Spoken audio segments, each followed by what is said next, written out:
Help. Me hit 1,000 subscribers. My wife Emily let out a laugh the instant the judge's pen signed the divorce papers. The courtroom was hushed, but her laugh cut through the silence. Sharp, mocking, triumphant. She didn't even glance at me as she turned away, tossing her hair back and whispering to her lawyer, just loud enough for me to hear.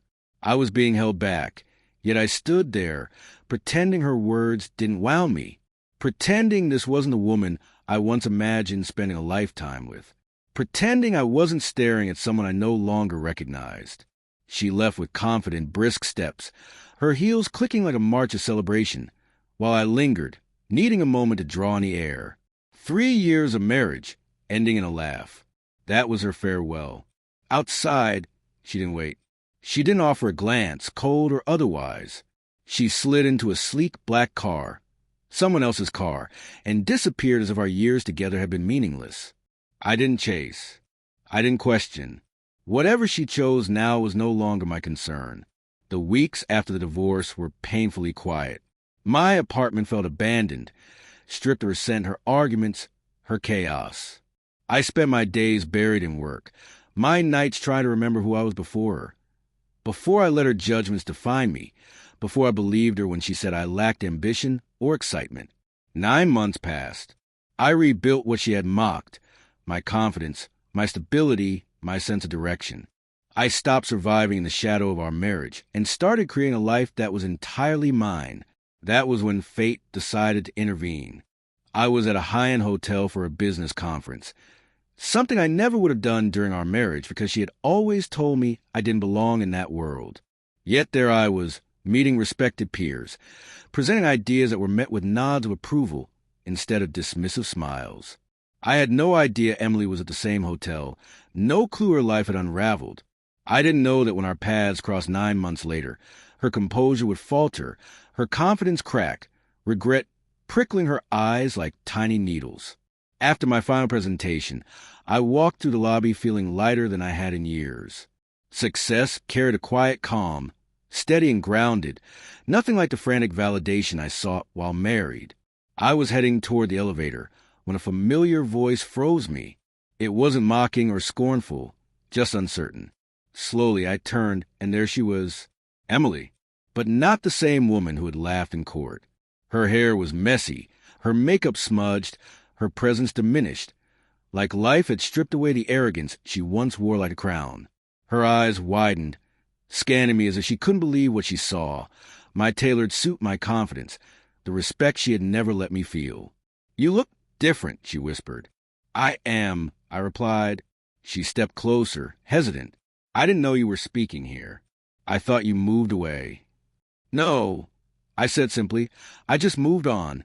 The words landed exactly as I intended. Her lips trembled.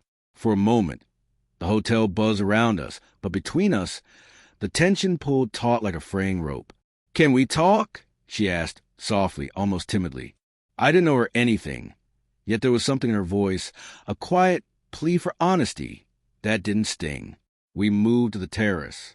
She wrapped her arms around herself, shivering as if warding off an invisible cold. "I made mistakes," she began. "I thought leaving you would make my life better, being with someone more exciting, more powerful. I thought it would give me what I wanted." Her voice wavered, caught between pride and regret. "It didn't," she admitted, cracking. "Everything I thought I wanted fell apart." I said nothing, watching her confront the consequences of her choices. "He left after 2 months," she confessed. Said I wasn't worth the drama. And then everything else just started falling apart. Her eyes searched mine, looking for the man she used to know. But that man wasn't there anymore. I took a slow breath. "What you did hurt. A lot. But I've learned something these past months. My worth isn't tied to anyone's opinion. Not yours, not anyone's." Her flinch betrayed the sharpness of the truth. "I know," she murmured, voice trembling.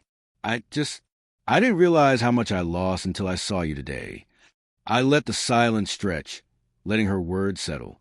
This wasn't about revenge. This was about the undeniable reality. The life I rebuilt, the confidence I reclaimed, the respect I earned, all without her. And she knew it. "You moved on?" she asked softly, almost a question. I moved forward. I corrected. And forward is exactly where I'll stay, alone or with someone who respects me, not someone who once laughed at me when I trusted them most. Her gaze fell to the terrace floor. I could see the flicker of regret, the realization that her attempts to prove herself had left her empty. She had mocked my stability, my patience, my quiet resilience, but she underestimated how far I could rise on my own. I made a huge mistake, she murmured again. I know, I said softly, and you'll carry it. This isn't something I'll fix. You'll live with the consequences. She nodded, the fight gone from her eyes. The confident, untouchable Emily was gone. What remained was someone learning, too late, that some things cannot be undone. And for the first time in months, I felt only relief. Relief that I had stepped out of the shadow of her cruelty. We didn't hug, didn't cry, didn't shake hands. We simply stood there, two people once bound together, now defined entirely by the choices we had made. In that quiet, undeniable truth, I realized the real victory wasn't in her regret. It was in the life I rebuilt. Free from her laughter, free from her games, and full of the respect I had always deserved. I turned back toward the conference hall, leaving Emily with her thoughts, her mistakes, and the echo of a laugh that once cut deep, but now only reminded me how far I had come.